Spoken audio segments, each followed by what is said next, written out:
नमस्कार, स्वागत करता हूं आप सभी का संस्कृत प्रभा यूट्यूब चैनल पर। उत्तर प्रदेश माध्यमिक शिक्षा सेवा चयन बोर्ड के तहत टीजीटी संस्कृत विषय का साक्षात्कार चल रहा है। आज दूसरा दिन था, अर्थात 22/9/2020 को जो साक्षात्कार के लिए प्रतियोगी शिक्षक बुलाए गए थे, उनमें से कुछ, जी हाँ, सभी की मैं बात नहीं कर रहा हूँ, कुछ ही लोगों से प्रश्नों की जो श्रृंखलाएँ हैं, क्या क्या प्रश्न पूछे गए हैं, उनके क्या अनुभव रहे हैं, हम पूरा इकट्ठा करके आप सबके बीच में इस वीडियो के माध्यम से, इस चैनल के माध्यम से दे रहा हूं।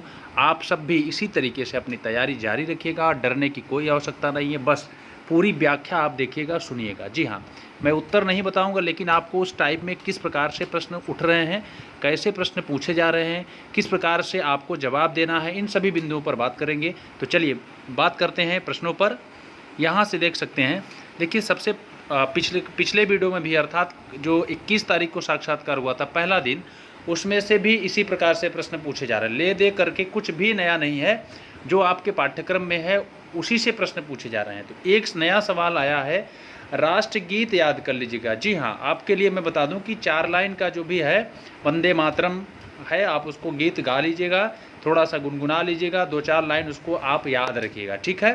क्योंकि राष्ट्रगीत भी पूछा गया है किसी बोर्ड में, किसी छात्रा से, किसी छात्र से जो है राष्ट्रगीत भी पूछा गया है। तो इसलिए आप सबको बता दे रहा हूँ कि पक्का आप लोग जो है राष्ट्रगीत और राष्ट्रगान दोनों याद रखिएगा। तो चलिए प्रश्न हम बात करते हैं, कारक किसे कहते हैं और कितने हैं। जी हाँ, कारक किसे कहते हैं और कारक कितने हैं, तो इस प्रकार के प्रश्न पूछे जा रहे हैं। तो आप, पहली बात तो ऐसा सवाल किया ही जा रहा है कि आप क्या पढ़ के आए हैं, तो ज़रूर आपको जो भी आपको सरल लगे वही बताइएगा। आप यह मत बताइएगा कि अष्टाध्यायी पढ़ के आए हैं। अष्टाध्यायी में तो बड़े बड़े लोग जो है फंस जाएंगे, इसलिए आपको अष्टाध्यायी नहीं बताना है। आप बता सकते हैं कि पाठ्यक्रम में हमारे जो है बाबूराम सक्सेना है, वहाँ उसका भी मैंने अध्ययन किया है। आप व्याकरण से अगर बताते हैं तो नॉर्मल ही बताइए कि हमने सिद्धांत कौमुदी से संधि प्रकरण पढ़ा है, या लघु सिद्धांत कौमुदी से संधि प्रकरण पढ़ा है, और सिद्धांत कौमुदी से कारक पढ़ा है। तो आप नॉर्मल प्रश्न ही पूछे जा रहे हैं। जैसे अकथितम च की व्याख्या पूछ ले रहे हैं। जो 16 धातुएं हैं, जो द्विकर्मक धातुएं हैं, उसमें प्रधान कर्म कौन सा है, अप्रधान कौन है। फिर उसी में से बहुत सारे प्रश्न बनते हैं कि उसमें उसके समानार्थी जो धातुएं हैं, उनके योग में भी जो है द्विकर्म धातुएं होती हैं, अर्थात उनके समानार्थी धातुएं भी द्विकर्मक धातुएं होती हैं। तो इस प्रकार के प्रश्न बन रहे हैं, तो आप सावधान रहिए। कारक में जो सामान्य नियम है, जो सामान्य कारक है, उनका अध्ययन जरूर करके जाइए, ठीक है। चलिए, कारक किसे कहते हैं और कितने प्रकार के, कोई श्लोक सुनाइए। देखिए, ऐसा प्रश्न कल भी पूछा गया था, तो आपसे ऐसा भी दे दिया जाता है एक ऑप्शन कि आप मेघदूतम का श्लोक सुनाइए, या उत्तर रामचरितम का कोई श्लोक सुनाइए, अथवा प्रथम अंक का आप हमको सारांश बताइए। उत्तर रामचरितम का प्रथम अंक क्या क्या घटनाएं हैं, इसी प्रकार से अभिज्ञान शाकुंतलम में क्या क्या किस प्रकार की घटनाएं, ऐसा भी प्रश्न पूछा गया है कल की डेट में, ठीक है। तो आइए देखते हैं, अभिज्ञान शाकुंतलम में कौन सा समास है। आप देखिए, ऐसे आप पकड़ सकते हैं, इसी प्रकार से आपसे पूछा जा सकता है, उत्तर रामचरितम में कौन सा समास है, अभिज्ञान शाकुंतलम में कौन सा समास है, मेघदूतम में कौन सा समास है, और विग्रह भी आप याद रखिएगा, ठीक है। नीति शतकम में कौन सा समास है, तो आपके सामने शिवराज विजयम में कौन सा समास है। तो सभी ग्रंथों का, जो ग्रंथ का नाम है, उसमें कौन सा समास है, समास विग्रह भी आप तैयार रखिएगा, ठीक है। नीति शतकम से कोई 4 श्लोक सुनाइए। ऐसा प्रश्न आज की डेट में किसी शिक्षक से पूछा गया कि कोई नीति शतकम से कोई 4 श्लोक सुनाइए।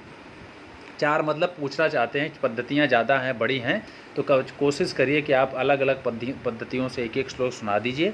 आप ऐसा काम कर लीजिए, अन्यथा आप कहीं से भी 4 श्लोक सुनाइए तो सुना दीजिए, ठीक है। ऐसा भी प्रश्न पूछा, विद्या की महिमा वाला श्लोक सुनाइए, ऐसा प्रश्न पूछा गया था। विद्या नाम नरस्य रूप अधिकम, ये वाला श्लोक आपको याद होना चाहिए, क्योंकि अगर आपसे विद्या के महत्व के बारे में पूछा जाता है तो आप इसको सुना सकते हैं, या शिक्षा के महत्व के बारे में पूछा जाए तो आप इसको सुना करके अपने आप को जो है एक तरीके से अच्छा स्थापित कर सकते हैं साक्षात्कार के समय, ठीक है। माहेश्वर सूत्र बताएं। देखिए, माहेश्वर सूत्र याद होना चाहिए। बहुत लोग माहेश्वर सूत्र को पढ़ नहीं पाते हैं, सर कैसे पढ़ना है, तो उसको आप अभ्यास कर लेंगे, किस प्रकार से हमको उच्चारण करना है। तो माहेश्वर सूत्र आपको बताना है, और माहेश्वर सूत्र में जो जो प्रश्न की अंतिम की इत संज्ञा होती है, या फिर प्रारंभ के 4 सूत्रों में किसको कहा गया है, अच कितने हैं, हल कितने हैं, मतलब जो सामान्य माहेश्वर सूत्र पे प्रश्न बनते हैं, जैसे हा की हा कितने बार आया है, फिर ऐसा कौन सा वर्ण है जो इत संज्ञक है और 2 बार आया है, या वर्ग की पहली ध्वनियाँ किस सूत्र में कहे गए हैं, वर्ग की 5वीं ध्वनियाँ किस सूत्र में कहे गए, ऐसा भी प्रश्न। तो माहेश्वर सूत्र की कहानी भी याद रखिएगा, किस प्रकार से माहेश्वर सूत्र जो सूत्र आए हैं किस प्रकार से आए हैं। तो कर्मवाच्य भी पूछा जा रहा है, जी हाँ, कर्मवाच्य बताइए, वाक्य दे देंगे, वाक्य आपको बताना है कि किस वाच्य में है, या फिर आपको कोई वाक्य दे देंगे, उसको पहले कर्तृवाच्य बनाइए। सरल ही पूछा जा रहा है, डरने की आवश्यकता नहीं है, सरल ही पूछा जा रहा है, ठीक है। विभक्ति एवं कारक में अंतर, देखिए ब्रू धातु का लट लकार का रूप सुनाए, ऐसा भी प्रश्न पूछा गया है। द्विकर्मक धातु में कौन कौन सी हैं, पंचगंगम में कौन सा समास है। अब द्वियमनम पंचगंगम आपसे पूछा जा सकता है। दा धातु का रूप सुनाइए, माहेश्वर सूत्र में हा 2 बार क्यों आया है, आपसे ऐसा सवाल पूछा गया है। तो ऐसे ही प्रश्न आपके पूछे जा रहे हैं जो सरल हैं। लोपा शाकल्य सूत्र का क्या क्या करता है। अब ऐसे संधि में भी पूछा जा सकता है, दीर्घ संधि का सूत्र बताइए, गुण संधि का सूत्र बताइए, अयादिस्वर संधि का सूत्र बताइए, तमाम प्रकार के सूत्र हैं। तो संधि के सूत्र आप याद करके जाइए। कारक के जो महत्वपूर्ण है, प्रातिपदिकार्थ, लिंग, परिमाण, वचन, मात्रे, प्रथमाशात, प्रातिपदिक का क्या अर्थ है, यहाँ प्रातिपदिक से क्या ग्रहण किया गया है, तो आपको ये याद होना चाहिए। व्यक्ति जाति 2 ग्रहण किया गया है, लिंग, परिणाम, परिमाण, वचन, लिंग मात्राधिक्य बोला जाता है, ठीक है। तो मात्र शब्द का प्रयोग क्यों हुआ है, मात्र शब्द का प्रयोग क्या यहाँ प्रयोजन है। तो इस लिंग, परिमाण, वचन, मात्रे, प्रथमाशात, प्रातिपदिकार्थ, लिंग, परिमाण, वचन, मात्रे, प्रथमाशात में कौन सा समास है, ऐसा भी सवाल पूछा गया है। तो आपको विशेष रूप से कारक के जो सूत्र हैं उनका क्या क्या प्रयोजन है, क्या उनका कार्य है, कौन सी उनके उसमें कौन सी विभक्तियाँ हो रही हैं, ऐसा आप जो है एक तरीके से तैयार कर लीजिए। बहुत ज़्यादा पढ़ने की आवश्यकता नहीं है। हाँ, सभी ग्रंथों से कम एक एक श्लोक अच्छी तरीके से व्याकरणात्मक टिप्पणी को अच्छी तरीके से तैयार रखिएगा।